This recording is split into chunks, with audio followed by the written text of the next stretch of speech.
मुझे ज़रा कंफर्म कीजिएगा रिस्पेक्टिव पार्टिसिपेंट्स के क्या स्क्रीन जो है वो विजिबल है, आपको नजर आ रही हैं चीजें?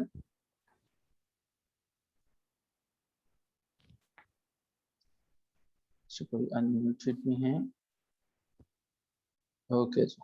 जी थैंक यू सो मच आपकी कंफर्मेशन के लिए। अच्छा जी, अब एंडिंग पैसेज को, पैराग्राफ को आपने पढ़ लिया। तीन चीजें आपने इसमें से सीखी हैं एंडिंग पैसेज में से। अच्छा, जो तीन चीजें आपने सीखी हैं वो जरा पॉइंट्स में लिख दीजिएगा।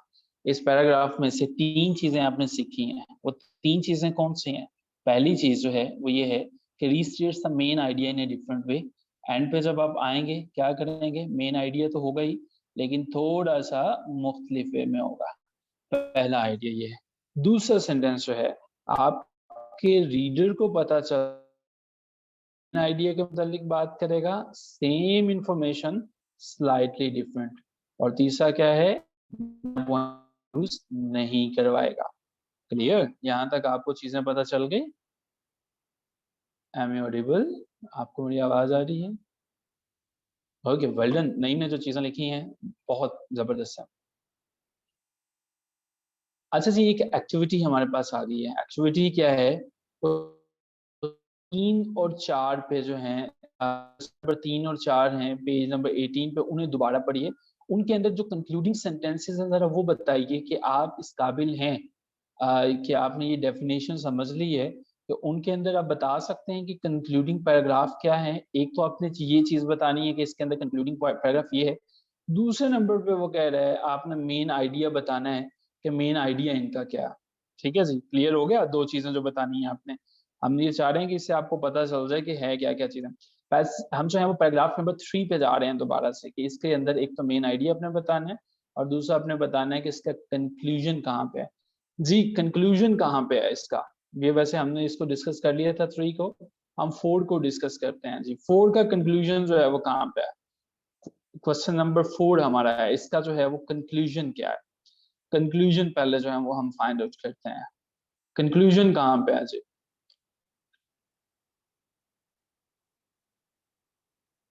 सो कंक्लूजन क्या है? वेरी गुड जी। जिनका आंसर ये है, याद रखिएगा हमेशा कंक्लूजन वैसे लास्ट में नहीं होता है।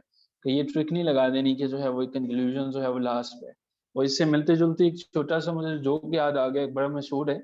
वो एक इंटरव्यू में ना एक पर्सन जो है वो चला गया। उसने कहा जी कि उससे क्वेश्चन पूछा कि ये बताइए कि अगर ट्रेन जो है वो 65 किलोमीटर फी घंटा की रफ्तार से चल रही है और आप ट्रेन के कैबिन में हैं, आपको गर्मी लग रही है, तो आप क्या करेंगे?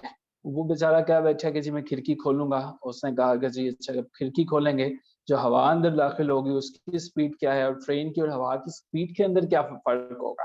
वो बेचारे को नहीं आया क्वेश्चन। उसने बाहर आके एक दूसरा स्टूडेंट बैठा हुआ था, उसने उससे कहा कि क्या कौन से क्वेश्चन पूछे? उसने बताया कि ये इस तरह से खिड़की वाला क्वेश्चन भी पूछा गया, ट्रेन वाला जो है। तो अब उससे क्वेश्चन दूसरे एस्पिरेंट से शुरू हुए। उन्होंने कहा जी आपका नाम, सारी चीजें पूछने के बाद उसने कहा जी आप ट्रेन के कैबिन में बैठे हुए हैं, गर्मी बड़ी लग रही है। अब आप जो है वो खिड़की अगर तो आप क्या करेंगे? आप खिड़की के पास हैं, विंडो के पास हैं। उसने कहा जी मैं बर्दाश्त करूंगा। उन्होंने कहा जी जब बर्दाश्त से भी बाहर हो जाए फिर? उसने कहा जी मैं फिर और बर्दाश्त करूंगा। उन्होंने कहा जी फिर? उन्होंने कहा चाहे मैं मर भी जाऊं लेकिन मैं विंडो ओपन नहीं करूंगा। ठीक है, मैं विंडो ओपन नहीं करूंगा चाहे जो मर्जी हो जाए। द थिंग इज दैट कि हमेशा याद रखिएगा कंक्लूजन जो है मोस्टली ऐसा होता है कि एंड पे होता है, बट ये लाजमी नहीं है। ठीक है जी। अब दूसरा क्वेश्चन हमारे पास ये है कि हमें इसका मेन आइडिया देखना है। मेन आइडिया, तो इसका मेन आइडिया एक लाइन है। अच्छा जी, देखते हैं कि क्या आप सक्सेसफुली उसे लोकेट कर पाते हैं। एक लाइन में उससे मेन आइडिया बताया हुआ है। ठीक है, और वो क्या है? मेन आइडिया इसका, मेन आइडिया जो है आपको मिल जाएगा, आसानी से मिल जाएगा। मेन आइडिया आपने देखना है कि इस पैसेज को लिखने का मकसद क्या है। मेन आइडिया क्या है? Friendship on first date, first date terrible leads towards becoming good friends. ठीक है, अच्छी कोशिश है आपकी। क्योंकि हमारी क्लास में कुछ गलत कुछ ठीक नहीं है, आप इस पे लिख सकते हैं।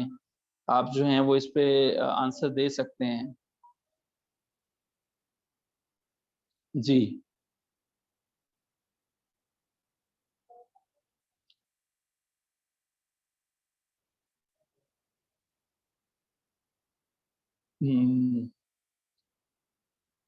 Okay, respected a couple still good friend just because of sudden meeting. Topic sentences very good, very good advice, very good. जी, हमारे पास टॉपिक सेंटेंस ही मेन आइडिया है. Hats off to you, boy. Very good. Even when the first date is a disaster, a couple can still become good friends. This is the main idea. यही तो समझाना चाह रहा हूँ आपको कि जब भी लिखोगे मेन आइडिया को हिट करोगे, ठीक है. और मेन आइडिया आपके राइटिंग्स में ऐसे नजर आना चाहिए, ठीक है. क्लियर हुआ आपको? अब चलिए हम जो है वो आगे बढ़ते हैं. Work with your partner, take turns reading this paragraph aloud is the main idea developed by the details. अच्छा जी, आप ना अपने मीन्स ऑफ सपोर्ट का मतलब है कि आप किस तरह की सपोर्ट अपने पैराग्राफ्स में दे सकते हैं. याद रखिएगा, एक तो आप अपने पैराग्राफ के अंदर जब सपोर्ट देते हैं ना, एग्जाम्पल कोट कर सकते हैं. मिसाल के तौर पर आप पाकिस्तान की बात कर रहे हो तो पाकिस्तान के अंदर डेमोक्रेसी की ये हालत है, किसी और कंट्री की एग्जाम्पल दे सकते हो, ठीक है. दूसरे नंबर पे क्या कर सकते हो, पहला तरीकेकार ये हो गया. दूसरे नंबर पे ये करते हो पैराग्राफ के अंदर मीन्स ऑफ सपोर्ट का मतलब है किस तरह से सपोर्ट दे सकते हो, जो सपोर्टिंग डिटेल्स हैं. कोई दरख्त है ना, टूट रहा होता है तो उसको सपोर्ट देते हैं. आप पैराग्राफ को जब मजबूत बनाना है ना तो उसको जो है वो मीन्स ऑफ सपोर्ट दोगे. पहला क्या करोगे, कोई एग्जाम्पल कोट कर लोगे, पहले पे कर लो, एंड पे कर लो. दूसरे नंबर पे कोई आप जो है वो फॉरेन रिपोर्ट पकड़ोगे, उसको एक्सप्लेन कर दोगे, उसकी एक्सप्लेनेशन पुट कर दोगे. तीसरे नंबर पे क्या करोगे, उससे मिलती जुलती जितनी डिटेल्स हैं वो दोगे.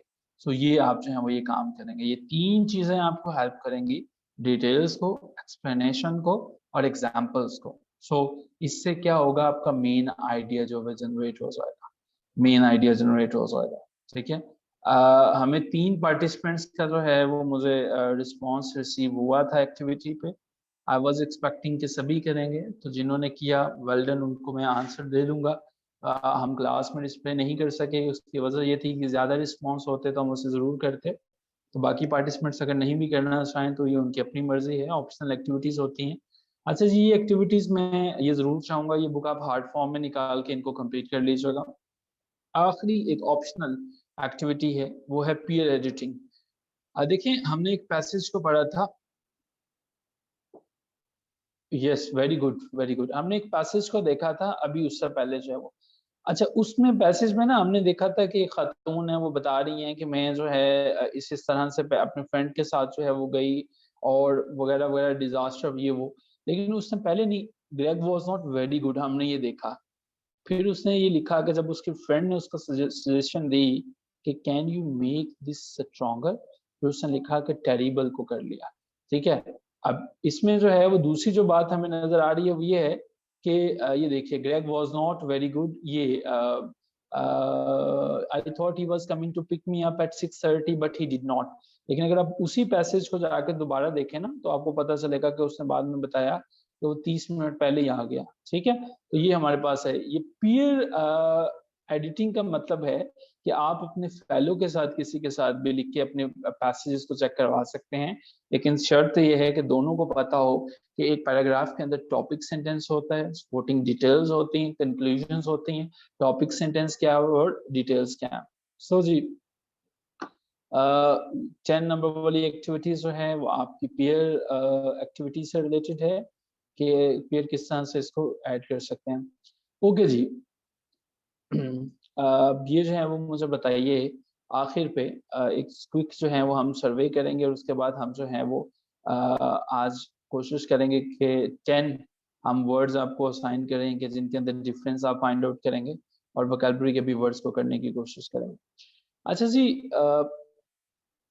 आपको क्या लगता है कि अगर आप जो है किसी भी फ्रेंड को जो है वो चेक कर रहे हैं, या आप किसी का पैसेज पढ़ रहे हैं, या आपका पेपर कोई पढ़ रहा है, उसको आपको अपने फ्रेंड को बताना चाहिए कि जब उसका जो है वो वीक टॉपिक है, टॉपिक सेंटेंस वीक है, या नहीं बताना चाहिए? उसे कहना चाहिए ठीक है, जो लिखा तुमने ठीक है.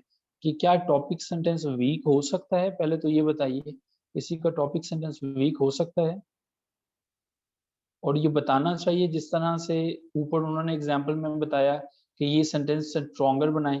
अच्छा, ये बता सकते हैं कि ये सेंटेंस जो उन्होंने कहा कि स्ट्रॉन्गर बनाए, इस स्ट्रॉन्गर बनाने से क्या मुराद है, किस चीज को बेहतर करेंगे तो वो सेंटेंस स्ट्रॉन्गर हो जाएगा, किस तरह से वो ज्यादा मजबूत हो जाएगा। वेरी गुड अवैध साहब, जब आप एक्सप्रेशन को करेंगे। अच्छा जी, दूसरा क्वेश्चन आप सबसे है और वो ये है कि क्या आप सबको जो है कंक्लूडिंग सेंटेंस की डेफिनेशन जहन में है, जो आपने कंक्लूडिंग पैराग्राफ पढ़ा वो याद है आपको अभी? ठीक है, दैट्स वेरी वेरी गुड। सो अब जो है हम जो है वो ये बताएंगे, हम ये कोशिश करेंगे कि इन पैरामीटर्स को जरूर चेक करें जब हम अपना पैराग्राफ लिख लें कि हमने जो है वो इनफ लिखा। हॉलीडेज या कोई भी अगर हम इवेंट लिख रहे हैं तो उसकी डिटेल्स जो है वो बताएं, और ये चीजें जो है वो हमारे पास हैं। एंड पे ये एक्टिविटी है, अगर आपका क्लास में कोई पार्टनर है, कोई दोस्त है, किसी के साथ आपकी गपशप या एफिलिएशन है, तो आप उनसे रिक्वेस्ट कर सकते हैं, ये पैराग्राफ मैंने लिखा है, इसको चेक करें। और डेफिनेटली जब हम आपके मूक सेशंस में चले जाएंगे तब हम भी आपको ये जो है एक्टिविटीज देंगे। सो जी, दिस इज समथिंग अबाउट ऐसे। आई एम श्योर कि जो हमारा आज का इस डिस्कशन का मकसद था वो ये था कि आपको ए टू जी पता चल सके कि एक पैराग्राफ होता क्या है, एक पैराग्राफ के अंदर टॉपिक सेंटेंस कैसे होता है, मेन आइडिया कैसे ढूंढना है, सपोर्टिंग डिटेल्स कौन कौन सी हैं, कंक्लूजन कहाँ पे है, टॉपिक सेंटेंस और कंक्लूजन के दरमियान कौन सी चीजें होनी चाहिए, और इनके अंदर लाइंस कितनी होनी चाहिए, 5 से 9 मैक्सिमम, और 4 से 5 मिनिमम जो है वो एक पैसेज में लाइंस होने चाहिए। सो आई एम श्योर कि इसका आज की डिस्कशन के बाद ये चीजें आपको समझ में आ गई। सो क्या मैं मेक इट श्योर कर लूँ कि आपको पैराग्राफ राइटिंग में डेवलपमेंट ऑफ पैराग्राफ जो है वो समझ में आ गया, डेवलपमेंट ऑफ पैराग्राफ समझ में आ गया। सो गुड, चलें इसको हम जो है वो अज्यूम कर रहे हैं। अब आप कोई भी पैसेज जो हम ले सकते हैं। चलिए अब हम जो है वो दूसरी एक्टिविटी पे चलते हैं। कुछ वर्ड्स मैं आपके साथ जो है वो शेयर कर रहा हूँ। ये करना ये है कि अगर नोटबुक अभी तक नहीं बनाई तो बना लेंगे आप जो हैं। इनके अंदर क्या करेंगे, आप सेल्फ इवेल्युएटर हैं, सेल्फ इवेल्युएट करेंगे खुद को। किस तरह से सेल्फ इवेल्युएट करेंगे? इस तरह से कि ये मुझे इन वर्ड्स के अंदर, जब भी हम टेस्ट के अंदर टेस्ट में पूछेंगे आपसे और मुझे इसके अंदर फर्क आपको आपने मुझे बताना है कि सर इनके अंदर जो है वो ये वाला फर्क है, ये वर्ड्स के अंदर मैं आपको जो है वो 10 वर्ड्स दूंगा। इन 10 वर्ड्स को हम टाइम एंड अगेन हमारे पास जो है पेपर में यूज होते हैं ये वर्ड्स, और हमारे लिए बहुत जरूरी है कि इनके अंदर जो डिफरेंसेस हैं हम उन्हें समझ सकें। सो जी, कंफ्यूजन पैदा करने वाले जो वर्ड है, अगर किसी का आंसर नहीं मिलेगा, अगर किसी की समझ नहीं आएगी तो वो आप मुझे बताएंगे और हम डेफिनेटली उसको डिस्कस करेंगे। अच्छा मुझे बताइएगा कि व्हाइट बोर्ड अब आपको नजर आ रहा है? व्हाइट बोर्ड नजर आ रहा है आप सबको? क्योंकि पहले हम बुक पे थे, अब हम व्हाइट बोर्ड पे चल रहे हैं। ओके जी। सो जी, एक्टिविटी है आपकी, सैटरडे संडे आपका ऑफ है, इस एक्टिविटी को ढंग से कर लीजिएगा, थोड़ा सा टाइम स्पेंड कीजिए अपनी स्टडीज के लिए भी। सो जी, कंपल्सरी एक्टिविटी है जी, ये ऑप्शनल एक्टिविटी नहीं है। जो छोड़ना चाहें वो छोड़ भी सकते हैं, उनके अपना नुकसान है। डेफिनेटली इस लेवल पे हम आपसे रिक्वेस्ट ही कर सकते हैं।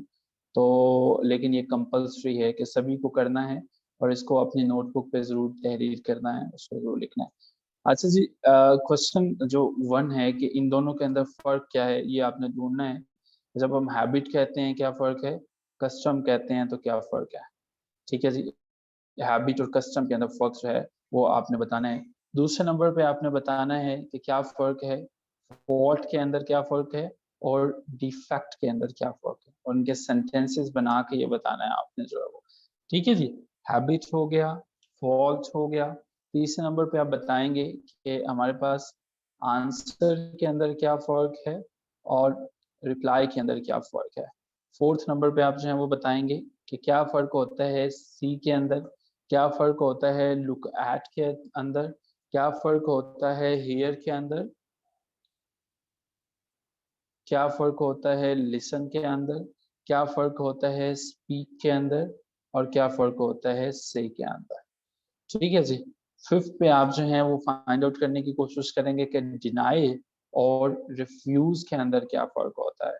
छठे नंबर पे आप फाइंड आउट करने की कोशिश करेंगे कि क्या फर्क होता है नो के अंदर, बिलीव के अंदर,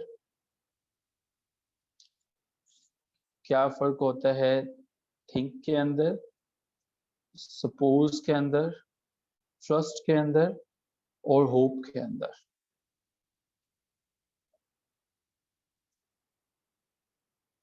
7th नंबर पे फाइंड आउट करने की कोशिश करेंगे। बड़े इजी इजी से हैं लेकिन बड़े इंपॉर्टेंट हैं कि इंटेंट और विश के अंदर क्या फर्क होता है। इंटेंट के अंदर और विश के अंदर क्या फर्क होता है। 8वें नंबर पे आप फाइंड आउट करेंगे अलो के अंदर और परमिट के अंदर क्या फर्क होता है। 9th पे आप जो हैं वो फाइंड आउट करेंगे कि क्या फर्क होता है आपके पास अथेंटिक और जेन्युइन के अंदर।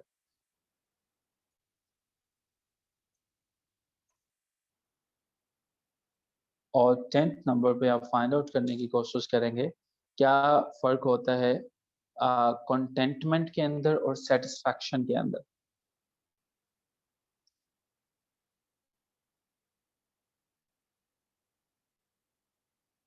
क्लियर जी। ये आपने जो है एक्टिविटी अपनी कंप्लीट करनी है। इनके अंदर जो है वो डिफरेंसेस जो हैं वो फाइंड आउट करने हैं हैबिट कस्टम से लेके कंटेंटमेंट और सेटिस्फैक्शन तक। यहाँ तक क्लियर है? तो हम आगे मूव ऑन करते हैं। ये एक्टिविटी है, असाइनमेंट है आपकी। इसको मैं पेस्ट कर रहा हूँ आपके इनबॉक्स के अंदर। कॉपी करना चाहें कर सकते हैं। आखिरी एक्टिविटी की तरफ बढ़ते हैं जिसमें हम 10 नए वर्ड्स सीखने की, समझने की और जहन में बिठाने की कोशिश करेंगे। तो लास्ट वर्ड आपको बताना है कि हम लास्ट वर्ड जो है वो कहाँ तक थे, कहाँ तक हमने जो है वो डिस्कस किया। Okay, we are running short of time, we have just 2 minutes more. Okay okay okay okay okay okay. So हम स्क्वेबल को जो है वो हमने डिस्कस कर लिया था। ओके, रिस्पेक्टेड पार्टिसिपेंट्स, आप ऐसा कीजिएगा कि जहां तक हमने जितने वर्ड्स डिस्कस कर लिए हैं जरा उन्हें शेयर कर दीजिएगा अपने पार्टिसिपेंट्स के साथ, अपने फेलोज के साथ भी, ताकि हम जो है वो मंडे को इसका एक टेस्ट जो है वो ले लें। ठीक है, मंडे तक आपने जितना भी काम कवर कर लिया हुआ है हम उसको जो है वो उसका एक टेस्ट भी ले लेंगे। आज का एक मजे का वर्ड जो है वो आपको मैं बता दूं, if and buts. If and buts का मतलब होता है जब कोई हम जो है वो किसी का कोई भी बहाना नहीं सुनते हैं। ठीक है, कोई मेड आपने किसी को काम पे लगाया या कोई लेबर जो है वो काम पे लगाया, तो वो कोई भी जब आप उसका बहाना ना सुने तो इफ एंड बट्स है। लिस्ट ऑफ वोकैबुलरी जो आप नोट करते रहे। ठीक है, so when you do not here any excuse, so that is I will not listen any if and buts, rather I am interested in your work only। ठीक है जी। So if and birds जो है वो हमारे पास पहला word है जो कि आपने इसको याद करना है। बल्कि अभी इसको याद करेंगे और एक जुमले के अंदर इस्तेमाल करने की कोशिश करेंगे। इसका जुमला बनाइएगा इफ एंड बर्ड्स का।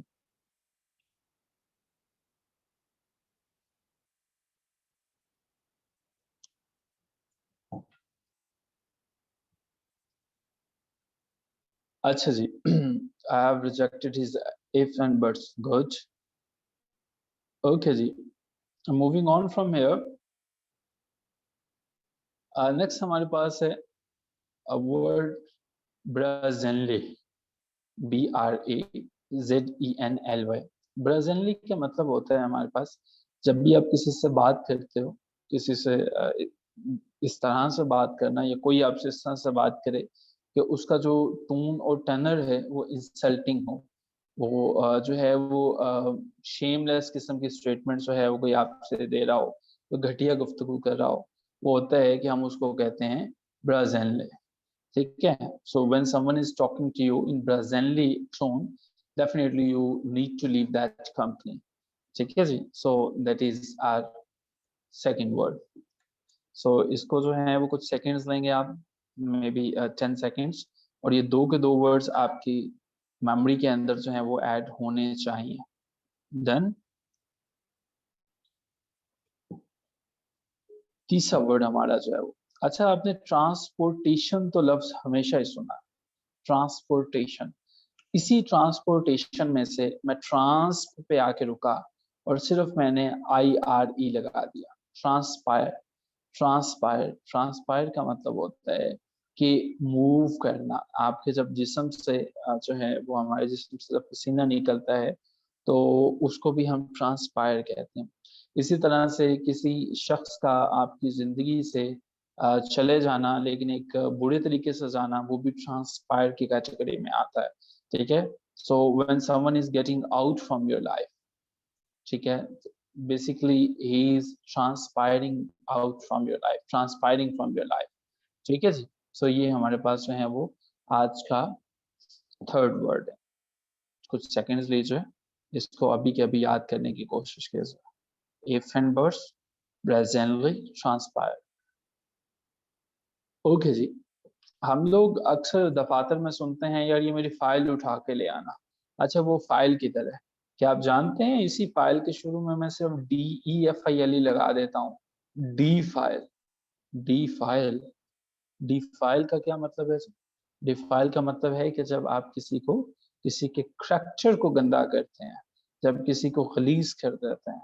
सो I have left Ahmed as he tried to defile me, ठीक है जी, या डिफाइल्ड माई करैक्टर भी आप कर सकते हो। सो डिफाइल हमारे पास होता है जब आप किसी के करैक्टर को गंदा करने की कोशिश करते हो, ठीक है। नेक्स्ट हम जो हैं आगे मूव करते हैं। हमारे पास नेक्स्ट वर्ड हमारे पास है TRU। ई तो आपने सुना हुआ है, ट्रू होता है, लेकिन अगर इसी TRU के बाद मैं C लगा दूं तो ये ट्रूस बन जाता है। ट्रूस, ट्रूस का मतलब होता है जब जो है वो टेम्परेली आप जो है दो ममालिक ये फैसला करें कि हम जो है वो वॉर को क्लोज कर रहे हैं, जंग को हम बंद कर रहे हैं, ठीक है, जंग को हम रोक रहे हैं, ठीक है। जैसे यमन जो है और सऊदीया के दरमियान एक एग्रीमेंट हुआ कि रमजान की वजह से हम जो है वो बंद कर रहे हैं इसको, तो वो एक ट्रूस है। जो आर्जी तौर पर शुल्ला बंदी जो होती है वो हमारे पास ट्रूस होता है। सो ट्रूस हमारे पास जो है वो है। सो यहाँ तक मुझे बताइएगा, इट इज टाइम कि हम अपने आप को चेक कर सकें, 5 में से कितने वर्ड ऐसे हैं जो आपको याद हो गए, कितने वर्ड्स ऐसे हैं जो याद हो गए हैं। Very good. ओके जी। आ, हम लोग जो हैं कहते हैं, आ, एक जो है एक हमारे दोस्त थे, वो हमारे दोस्त इस तरह से करते थे कि कोई बंदा अगर प्रॉब्लम में है, तो जब भी कोई दोस्त उनको प्रॉब्लम बताया करता था, तो वो बजाय उसके कम करने के उसे एग्जैसरबेट कर देते थे। EXACERBATE, वो बढ़ा देते थे। या यूं समझ लीजिए कि मोहल्ले के अंदर दो खवातीन जो हैं वो झगड़ रही थी, उनका आपस में किसी बात पे कोई प्रॉब्लम था, तो उन्होंने क्या किया कि एक और जो है वो नई खातून वहां से गुजरी, उसने बताया कि देखें आप लोग जो है वो झगड़ा ना करें, बल्कि असल हिकमत की बात तो ये है कि आप ये पत्थर पकड़ के उसके सर पे मारे ताकि उसको पता चल सके। तो उसने क्या किया, सिचुएशन को एग्जैस्परेट कर दिया, किसी की मुश्ताल कर देना, किसी की तकलीफ में इजाफा कर देना, किसी को तेज कर देना, ठीक है। मिसाल के तौर पर हम जो हैं वो क्या कर सकते हैं, the current political instability has defined the Pakistani politics badly, which has very good, अच्छा सेंटेंस लिखा आपने। सो किसी चीज को ज्यादा कर देना, अगर कोई डिजीज है किसी को, उस डिजीज को क्या करना, बढ़ा देना, प्रॉब्लम पैदा, किसी को प्रॉब्लम है तो उस प्रॉब्लम को ज्यादा कर देना, ये हमारे पास एग्जैस्टरबेट है जो है वो ये कहलाता है, ठीक है जी। नेक्स्ट हमारे पास बड़ा इंटरेस्टिंग और बड़ा आसान सा वर्ड है, इसको हम जो है वो इम्पावरिश कहते हैं। IMPOVERISH, इम्पावरिश। इम्पावरिश का मतलब है, इम्पावरिश कंट्रीज भी होती हैं जो कंगाल हो जाती हैं, जो गरीब हो जाती हैं, मुख्ताज हो जाती हैं, ठीक है। So politicians are responsible for the impoverishing state of Pakistan, ठीक है। सो इम्पावरिश है मुख्ताज कर देना, किसी को मुफलिस कर देना, किसी को गरीब कर देना। सो हम जो है वो आज पाकिस्तान में ऑयल 200 प्लस पे जाने की जो है वो प्लानिंग कर रहे हैं। सो इसको किसने इम्पावरिश किया? सो ये हमारे पास इम्पावरिश है। 8वां बड़ा इंटरेस्टिंग और बड़ा मजे का वर्ड है वॉर्ड। जंग हम सुनते हैं, लेकिन इसी वॉर्ड के एंड पे RING लगा दें, वॉर्डिंग। वॉर्डिंग का मतलब क्या होता है, जब दो पार्टीज हैं, दोनों जंग के अंदर इन्वॉल्व हैं, लेकिन दोनों एक दूसरे के सख्त मुखालिफ, सो ये हमारे पास क्या होगा जी, वर्डिंग होगा। क्या है, वर्डिंग होगा। ठीक है जी, सेकेंड्स ले लीजिए और जितने हमने वर्ड्स लिखे हैं इनको एक दफा देख लीजिए ताकि आपको जो है वो पता चल जाए। ओके जी, नाम वर्ड हमारा आज का, हमारे पास वोकैबुलरी के वर्ड है EMINENCE, एमिनेंस। एमिनेंस का मतलब होता है, आपने देखा है, एमिनेंट का मतलब होता है चढ़ाई की तरफ जाना, इज्जत की तरफ जाना, बुजुर्गी की तरफ जाना, बड़ा होते चला जाना। ठीक है, so his eminence is the main reason for his respect. फौकियत होना, किसी की खासियत होना। ठीक है, सो हम जो है वो इसको एमिनेंस जो है वो कहते हैं, एमिनेंस। क्लियर। सो हम जो है वो जब किसी के ऊपर जो है वो फौकियत हासिल होती है तो तब हम क्या कहते हैं, एमिनेंस कहते हैं। सो एमिनेंस, जिसमें सुपीरियरिटी किसी को हासिल होती है, प्रोमिनेंस किसी को हासिल होती है, that falls in the category of eminence. Okay जी, so moving towards the last word, और वो हमारा है बड़ा इजी सा, परटर्ब। 10 वर्ड हमारा है, PERTURB, परटर्ब।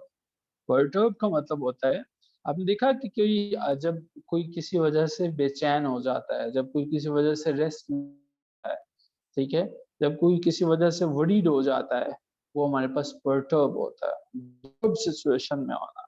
ठीक है, सो वो हमारे पास परटर्ब है। Iqra is in perturbing situation because the sudden departure of her sister. So ये हम एक सेंटेंस बना सकते हैं।